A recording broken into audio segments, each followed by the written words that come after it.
questions out here. Who would like to ask some questions, right? Mark? Anthony, you talked a little bit about your training with me. Could you tell us one or two things that you really like to do that you think has really helped you the most, or has helped you a lot? Recently? Yes. Like in the pool? Yes. Or push-ups.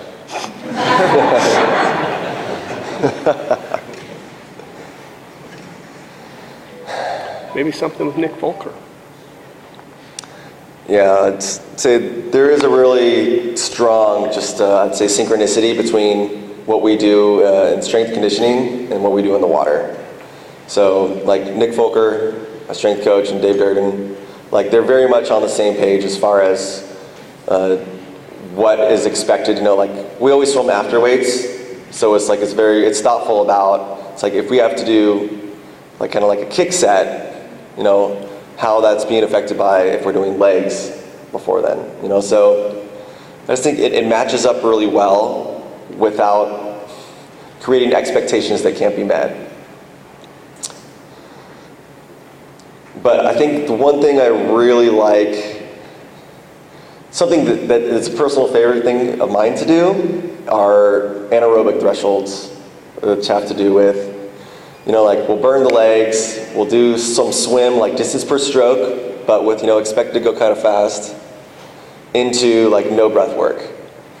I've always kind of thrived in that, and as like the O2 starts running out and I feel that stress, that's when I feel myself really starting to dig in and zoom. And it's one of the few areas I can actually beat Nathan Adrian occasionally. So I like that one. Who else? Over here. From your dark moment that you said, what the sport of swimming helped you into when you decided to leave the sport? Did you learn something out of the sport that it helped you on those 12 years that you didn't swim? Or was it just, I'm out of here and I'm discovering something new out of me? The latter, man. I was like, I'm out of here. Yeah, so you didn't take anything out of the sport that, or something coaching about? Consciously? I don't think so, man. You know, like I never woke up in the morning. Once I left, I started staying up really late all the time.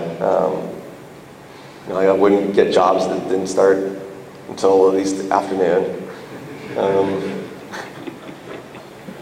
I never worked out at all, actually. You know, if anything, I tried to apply the habit of repetition, practice, to just playing guitar. You know, something that I picked up on my own. There was no coach for that, so that was like, that was at my own impetus. The personal part of it, not the sports saying, yeah, I need to work out while I do it. But swimming taught you to yourself that I can do this, or I know I can do this. I can drive myself to this point, and you do it through the other 12 years when you were discovering all this stuff.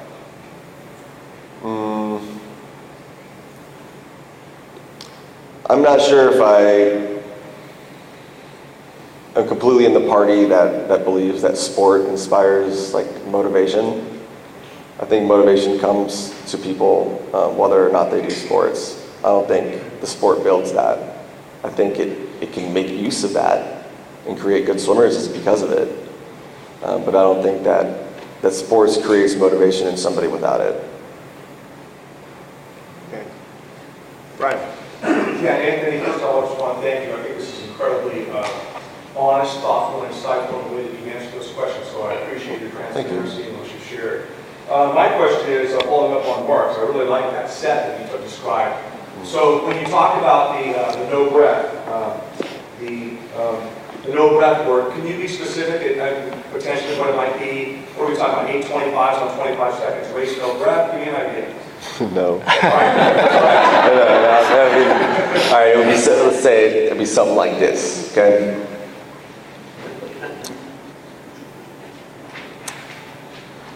$100 kick on the 2 minutes, long and easy. 4 25s on the 30. 4 breath, 3 breath, 2 breath, 1 breath.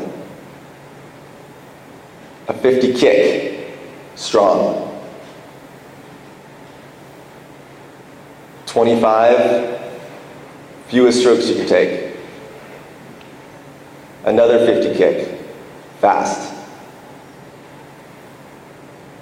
75 with 1 breath.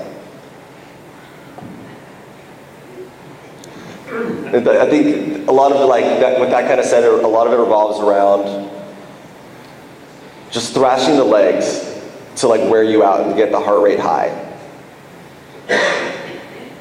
Because if you try to thrash like the entire stroke, it falls apart. You can't actually go, you can't sprint. You can't do a sprint freestyle stroke. So you gotta find a way to stress it in other places. And then try to do the sprint stroke. Because I mean, it's not like your muscles are necessarily falling apart at the end of a 50. It's your control that falls apart. Right here, you got your hand. Anthony, do you breathe on a 50-yard freestyle? Do you breathe on a 50-meter freestyle? No and no. And is any part of this increased buoyancy due to full lungs? Is that part of your theory?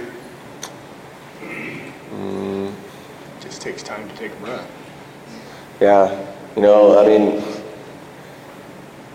and I'd rather take like a breath every stroke than try to do 1 breath in the middle of a 50.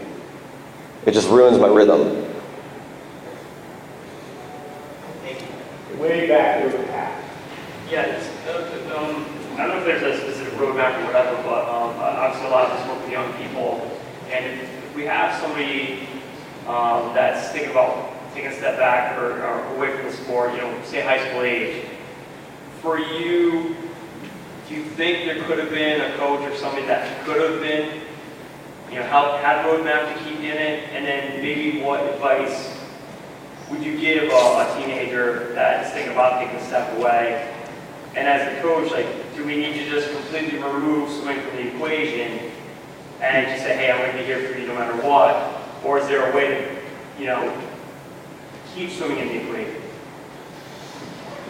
That's difficult, man. You know, like, I know your end goal as a coach is to keep them swimming. But you know, like, all right, so let me tell you something else about Mike Bottom. Okay? Mike Bottom was always a friend to me. And when I was like, I got to go, he gave me his blessing. And he, you know, we still hung out and we still talked during those years that I wasn't swimming. If he hadn't done that, I'm not sure if he had burned me down from walking away, I'm not sure I'd be here today. So, through his actions in treating me like a person, like a friend, and not just as a swimmer, that left the way open for me to come back to the pool. Well, right here. Yeah, Anthony, you said you came back on your own terms. And is there some way, can you describe that? What your own terms are coming back? What's important to you? Well, very simply, I wanted to swim. No one was making me swim. You know, I got back in the water just to exercise, you know. I was like, I'm really out of shape. I'm really, really skinny. Pretty unhealthy. Smoked too many cigarettes. But then when I found myself back in the water, there was only one way I really knew how to do it. And that was to try to get as fast as possible. And, you know, like, it was a year from when I started swimming, like, semi-regularly, like 3 times a week. It was a year to when I went to my first meet. Because it was built into me to kind of be goal-oriented with how I approached the sport, the craft, rather. You know, it wasn't necessarily sport in my mind at the time. It was the craft of swimming and how I do it.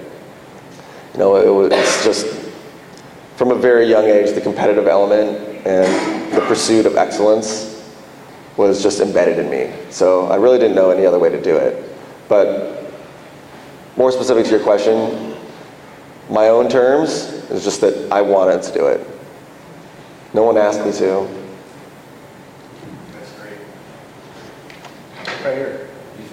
Before the Sydney Games, when you were with a lot of great sprinters as well, what was you attributed to any point in time where you were going through tough times, but you had a moment where you said, I'm going all in, you're surrounded by a lot of great people, did that help you? Or was there a point to where it just clicked and said, I'm going for it? Yeah, it was probably, it was after the winter training camp my freshman year.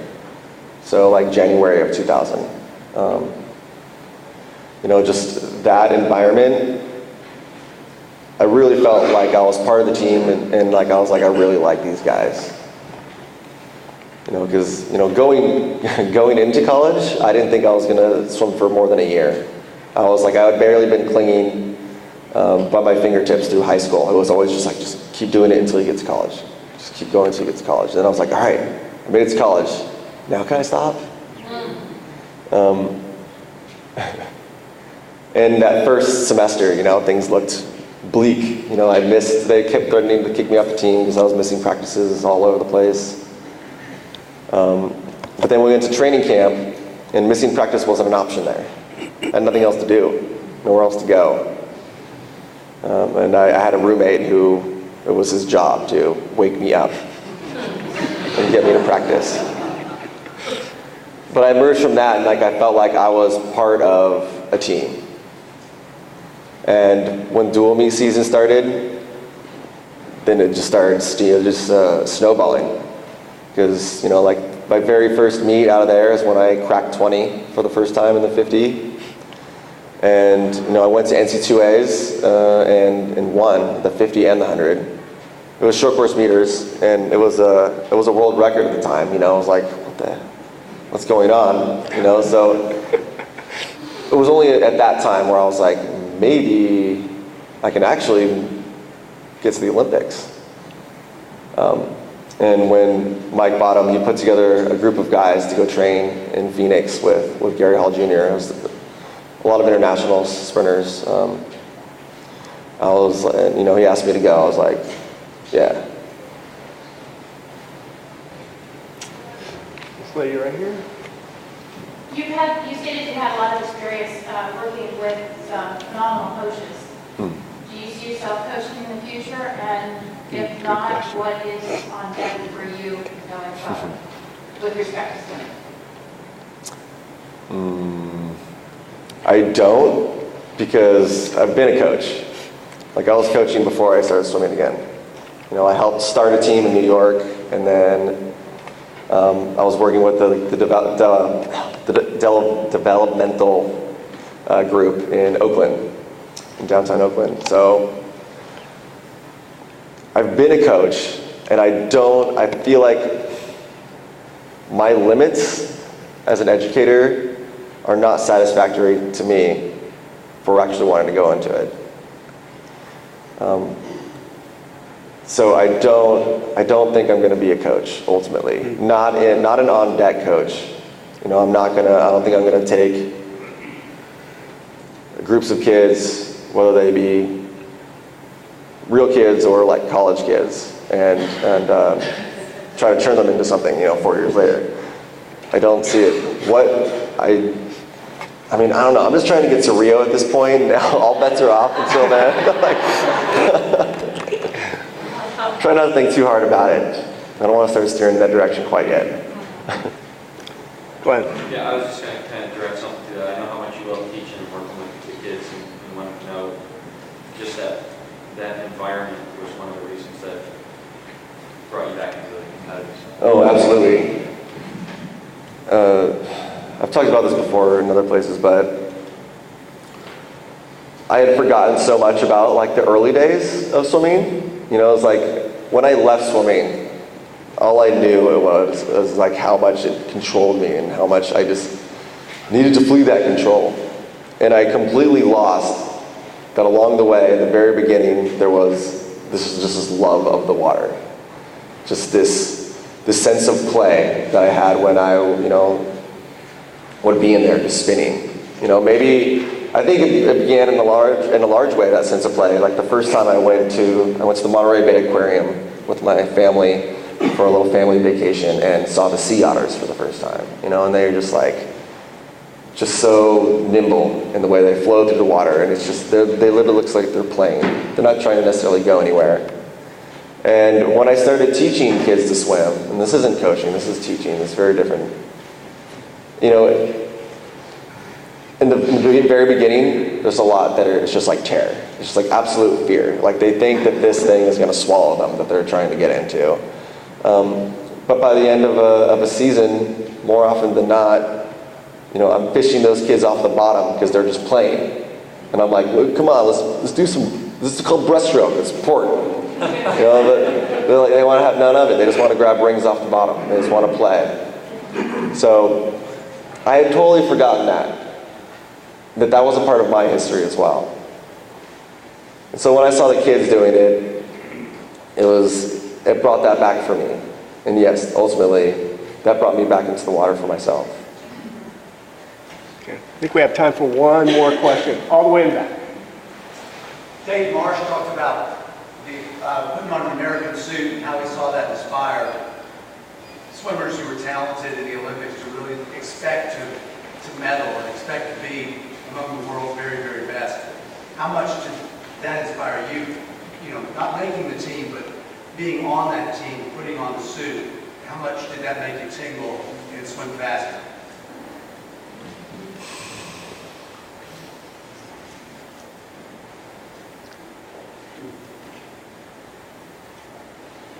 It does that and more. And I think it did that in Sydney to a toxic level, where the American suit became a suit of entitlement. And, I thought when I made the team, because I was on the relay, that I had a gold medal. It was like, it's going to happen. I won a gold medal already. Because we Americans, we always win the 400 freestyle relay. Since the dawn of time. And that feeling when we got beat and I was on that relay, that was like the worst feeling I ever had. And there was no graciousness about it, I wasn't the guy who went up to the cameras and be like, they were a great team, we did our best, and we'll come back better next time. No, I was just like stewing inside. I was burning up. I blamed myself, I blamed others. I was like, I can't believe it. It's like my dream of having a gold medal just came crashing down.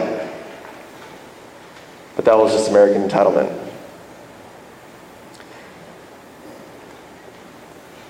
I'm not saying, though, that fire did not cause me to win a gold medal later in that meet.